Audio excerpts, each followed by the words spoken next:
This donut recipe is a donut recipe that is so easy and yet so delicious and a touch of color. Welcome back to my channel. I'm adding egg yolk color, that's egg yolk color, or you can use a yellow powdered food coloring to my warm water. Then I'm going to add in 1.5 tablespoon of yeast. Then I'm going to mix it. I'm using active dry yeast. Now I'm just going to add in my flour. My yeast is active, so I'm not going to proof it. You can decide to proof it. There are videos on my channel that will teach you how to proof your yeast. You can watch them out to get clarification on that. Then I'm going to add in 350 grams of flour. Then I'm going to add in my sugar. I'm going to add in my flavors. For this recipe, I'm using milk flavor and half teaspoon of nutmeg. You can decide to use whatever flavor you want. I just added in 1 egg. You can use butterscotch flavor, vanilla. Just make do with what you like. But for we Nigerians, we love using nutmeg, so I just added milk flavor and nutmeg. The combination gives you a unique texture, a unique flavor at the end of the day. So I added in 50 grams of butter, and I'm going to knead. Now you're not going to stress yourself to knead much for this recipe. I'm just going to knead until my butter fully absorbs into my flour. That will take like 5 minutes, after which I'm going to roll my dough and keep in my pot and allow it to proof for 45 minutes to 1 hour. If this is your first time of stopping by Debbby's Kitchen, you're so welcome. And if you've been here before, good to have you here once again. Thank you so much for stopping by. If you haven't subscribed, hit that subscription button. What are you waiting for? Do like and share. Now I'm just going to grease my bowl with vegetable oil so that my dough won't stick to it. The dough is quite soft. This is because of the ingredients we use, the butter, the egg.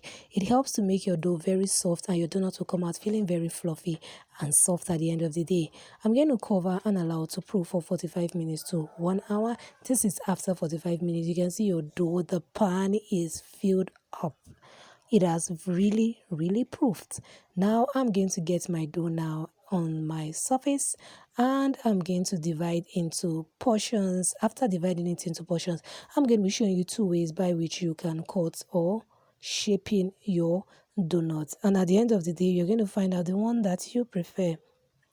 Number one, I'm going to divide my dough into 2, and the first method I'm going to be using is my donut cutter.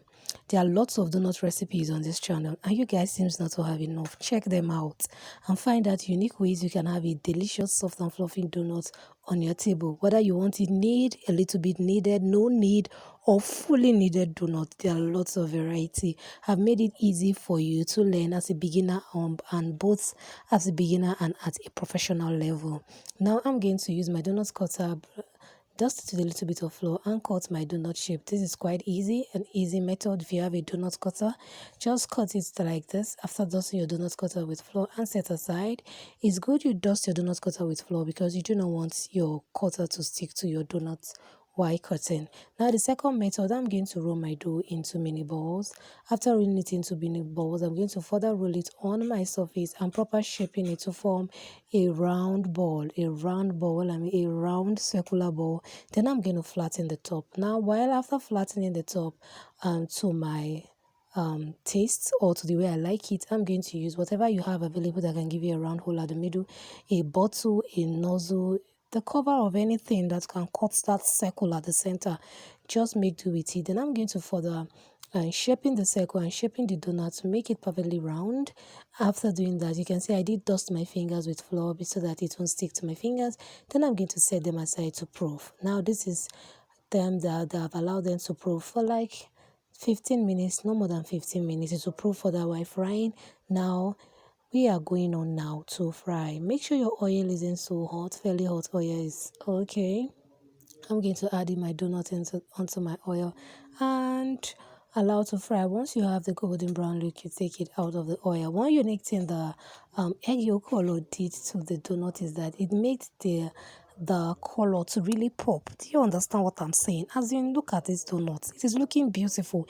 There is this touch of color and beauty it adds to your donut that is different from the regular donut you make. You can decide to add more if you want the color to be quite pronounced. Either just a pinch, but you can decide to add more and you'll be so surprised at the beauty and the color you have at the end of the day. Now this is the one I shaped with my hands. It's perfectly round, and this is the one I used my donut cutter. It seems my hand does the shaping with my hand seems to be very okay. So even if you don't have a donut cutter, your donut will still come out looking perfect and perfectly round and shaped. Now I'm going to dust in sugar, and look at how fluffy this donut is looking, as in the flavor combination. If you take a bite of this donut, you will finish all of them without realizing. It is so tasty and so yummy. Thank you so much for stopping by Debbie's Kitchen. Do like, share and subscribe, and do not forget to thumbs up this video. See you next time. Bye bye. Good to have you here.